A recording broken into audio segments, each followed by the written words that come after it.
நல்லா கவனிங்க. இங்கே விஷயம் என்னன்னா, யூதான்றவர் மாமனார். நல்லா கவனிச்சிங்க. இந்த ஒரு சகோதரி பற்றி சொல்லப்படுதுலேயே அந்த அம்மாவுடைய பேர் தாமார். அந்த தாமார் வந்து யூதாவுடைய மூத்த மகனுக்கு கல்யாணம் பண்ணி வச்ச ஒரு குடும்ப பெண். சரிங்களா? வீட்டுக்காரர் இறந்துட்டார். அப்போ அவங்களுக்கு என்ன குடும்ப வழக்கம், ஒவ்வொருத்தருக்கும் ஒரு பாரம்பரியம் இருக்கு இல்லையா? அதன்படி பார்த்தீங்கன்னா அவங்க என்ன பண்ணுறாங்கன்னா, அவங்களுடைய குடும்ப வழக்கம் என்னென்னா, ஒருவேளை கணவர் இறந்துட்டார்னா அவருடைய தம்பி என்ன பண்ணுவாங்க, அந்த பிள்ளைக்கு கல்யாணம் பண்ணி வைப்பாங்க. அந்த பிள்ளைக்கு கல்யாணம், ரெண்டாவது பையனை கல்யாணம் பண்ணி வச்சார். அவனும் இறந்து போயிட்டான். சரிங்களா? இப்போ இந்த யூதாவுக்கு இருக்கிறது கடைசியாக ஒரு பையன் இருக்கான். இவனையும் கல்யாணம் பண்ணி கொடுத்தா அவன் செத்து போயிட போகிறான்னு இவன் பயந்துட்டு இவன் என்ன பண்ணிட்டான், கல்யாணம் பண்ணி கொடுக்கல. சரியா? இவன் என்ன பண்ணுறான், அவனை கல்யாணம் பண்ணி கொடுப்பான்ற நம்பிக்கையோடு இந்த மருமக இப்போ எங்கே இருக்கா, தன்னுடைய தாயோட வீட்டில். அவன் என்ன பண்ணுறான், அந்த கைம்பெண்ணுக்குரிய அந்த ட்ரெஸ்ஸை போட்டுக்கிட்டு, அதாவது விதவைகளுக்குரிய அந்த ஆடையை போட்டுக்கிட்டு அவள் வீட்டில் ஒரு முடங்கி கிடக்கிற ஒரு சூழ்நிலையில் இருக்கிறான். ஆனால் அவளுக்கு ஒரு காரியம் அறிவிக்கப்படுது. என்ன அப்படின்னா, தன்னுடைய மாமனார் தன்னுடைய மகன் பெரியவனான போது எனக்கு கல்யாணம் பண்ணி வைக்க வேண்டிய அவனை கல்யாணம் பண்ணி வைக்காம அவர் தாமதம் பண்ணுகிறார், அதை அவர் விளக்குகிறார், அதுக்கு அவர் தடை பண்ணுகிறார் என்ற செய்தி அவளுக்கு வருது. நல்லா கவனிங்க.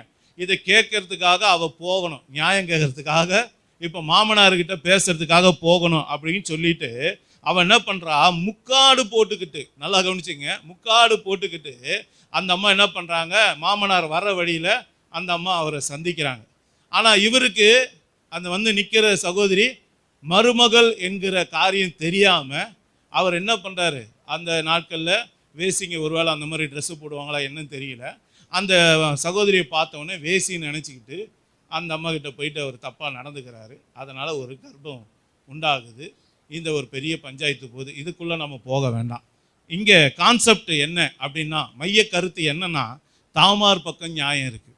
தாமார் பக்கம் நியாயம் இருக்குது. மருமகள் பக்கம் என்ன நியாயம் இருக்குது, எல்லாருடைய வழக்கத்தின்படி ஏன் உங்கள் பையனை எனக்கு கல்யாணம் பண்ணி கொடுக்கல, நியாயம் தானே அவள் கேட்கறது.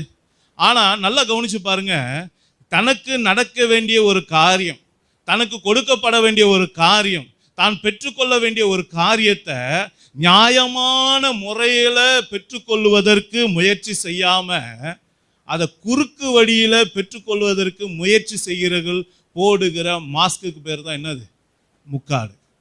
நல்லா கவனிச்சிங்க. அப்போது இவன் என்ன பண்ணா, தன்னுடைய நியாயத்தை தேவனுடைய சமூகத்தில் கொண்டு போய் தேவனுடைய நியாயத்துக்காக தேவனுடைய வேலைக்காக காத்துறாம அவள் என்ன பண்ணிட்டா, குறுக்கு வழியில் அதை செயல்படுத்தி பெற்றுக்கொள்ளணும்னு நினச்சி போகும்போது போடுகிற உடைக்கு பேர் தான் என்னது, முக்காடு. நல்லா கவனிச்சுக்கொள்ளுங்க.